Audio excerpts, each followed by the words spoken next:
Bonjour à toutes et à tous, aujourd'hui je vous retrouve sur le terrain pour vous parler de la carotte sauvage, une plante comestible, et vous montrer comment la différencier de la petite ciguë, une plante toxique. Alors si vous voulez en savoir plus sur la petite ciguë, on a fait une vidéo entièrement consacrée à cette plante que vous pouvez aller voir sur la chaîne.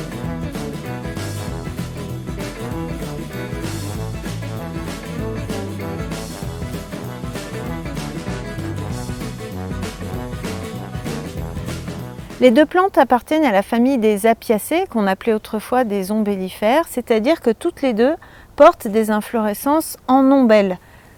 Donc là, on le voit encore pas clairement parce que l'ombelle est en cours d'ouverture, les fleurs sont encore un peu en bouton, mais on voit quand même nettement que tous les pédicelles de la carotte partent du même point. Et puis, autre point commun entre les deux plantes, ça va être le feuillage très découpé. Donc ici, on a la feuille de la carotte qui est découpée plusieurs fois et dont les derniers segments sont longs avec des lobes qui sont eux-mêmes allongés. Alors, la petite ciguë, eh bien, il y a aussi les ombelles qui sont plutôt petites pour la plante. Donc ici, on en voit qui sont encore en bouton et là, on en voit qui est déjà ouverte.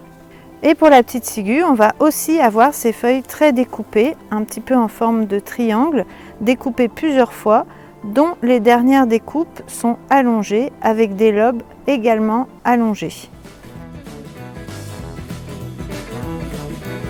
Pour arriver à différencier les deux plantes, on va d'abord s'intéresser au milieu dans lequel elles poussent. Pour la carotte sauvage, c'est un milieu en général bien ensoleillé, plutôt sec, et ce sont des terrains qui sont souvent pas très riches. En revanche, pour la petite ciguë, on va plutôt la trouver en milieu semi-ombragé et sur des terrains riches, soit sur l'humus de la forêt ou bien en jardin sur terrain enrichi qu'on a fumé. Ce qui va nous permettre clairement de différencier l'une de l'autre au premier abord, ça va être la pilosité. Donc ici, la carotte, quand on la touche, on sent plein de petits grains sous les doigts et ça c'est dû aux petits poils un petit peu hérissés. Il y a certains sujets où les poils sont plus développés, ils sont plus visibles. On voit clairement qu'il y a plein de petits poils blancs qui sont dressés tout au long. Mais même si on ne les voit pas, au toucher, on les sent bien.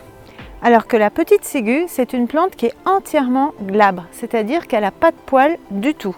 Donc on va tout de suite voir et sentir au toucher que la tige est complètement lisse, comme les feuilles, comme le reste de la plante. Et la tige, on voit même qu'elle est légèrement recouverte d'une couche blanchâtre qui lui donne un aspect un peu bleuté quand on la voit de loin. Ensuite, ce sont les ombelles qui vont nous aider dans l'identification. Si au premier abord, c'est un élément qui est semblable parce que c'est des ombelles blanches sur les deux plantes, en vérité, elles sont très différentes. Là, sur la carotte, on voit que en bas de l'ombelle, on a des bractées. Alors, qu'est-ce que c'est que les bractées? Ce sont des feuilles vers les inflorescences qui sont différentes des feuilles qu'on trouve sur le reste de la plante. Et ici, donc première chose, c'est que la carotte a des bractées. Et la deuxième chose, ce sont la forme et l'organisation générale de ces bractées. Donc, on voit qu'elles ont tendance à descendre puis à remonter. Là, on le voit là aussi. Alors ça peut être plus ou moins collé à l'ombelle ou plus ou moins écarté de l'ombelle. Et ces bractées, elles sont divisées en segments lancéolés, même linéaires, et elles se terminent toutes en trident, en 3 divisions. Donc on a un involucre de bractées bien fourni et les bractées se terminent en trident. Côté ciguë, eh bien, on a une ombelle qui n'a pas de bractées du tout. Sous les pédicelles, on a une absence totale de bractées. Alors comme on a des bractées sous les ombelles, on peut avoir des bractéoles sous les ombellules. Donc les ombellules, ce sont des ombelles d'ombelles, des petites ombelles au bout des pédicelles des ombelles. Et bien ici, sur la carotte sauvage, on voit qu'il va y avoir un involucre de bractéoles qui ressemble tout à fait aux bractées en réduit. Ce sont les bractées de la carotte en taille réduite au niveau des ombellules. Alors que sur la petite ciguë, ça va justement être ces bractéoles qui vont nous permettre de l'identifier avec précision. Donc elle a 3 à 5 bractéoles très longues, quasiment longilignes, qui sont orientées vers l'extérieur de l'inflorescence. Donc aucune bractée chez la petite ciguë, mais 3 à 5 très longues bractéoles. Ici sur la carotte, ces ombelles vont s'ouvrir, donc ça va faire des ombelles majoritairement de fleurs blanches, avec parfois au milieu une fleur rouge, pourpre ou noire. Quand elle est là, c'est sûr que c'est une carotte. Quand elle n'est pas là, ça ne veut pas dire que ce n'est pas une carotte. Il y a des carottes qui n'ont des ombelles qui ne portent que des fleurs blanches. Et puis quand elle aura fleuri, elle va fructifier. Et en fructifiant, de nouveau, l'inflorescence va se refermer de cette manière. On dit une inflorescence en nid d'oiseau. Elle va se remonter sur les côtés. Et au milieu, on va avoir des petits fruits secs, ronds, très poilus. Donc la carotte, quand même, il y a cette idée depuis le départ d'une plante poilue, y compris sur ses fruits. Sur la petite ciguë, lorsque les fleurs vont fructifier, l'infrutescence va garder la même forme. Elle ne va pas se refermer, elle ne va pas plus s'ouvrir. Ce sera la même forme, toujours avec les bractéoles dirigées vers le bas. Enfin, pour les différencier, on va pouvoir utiliser aussi l'odorat.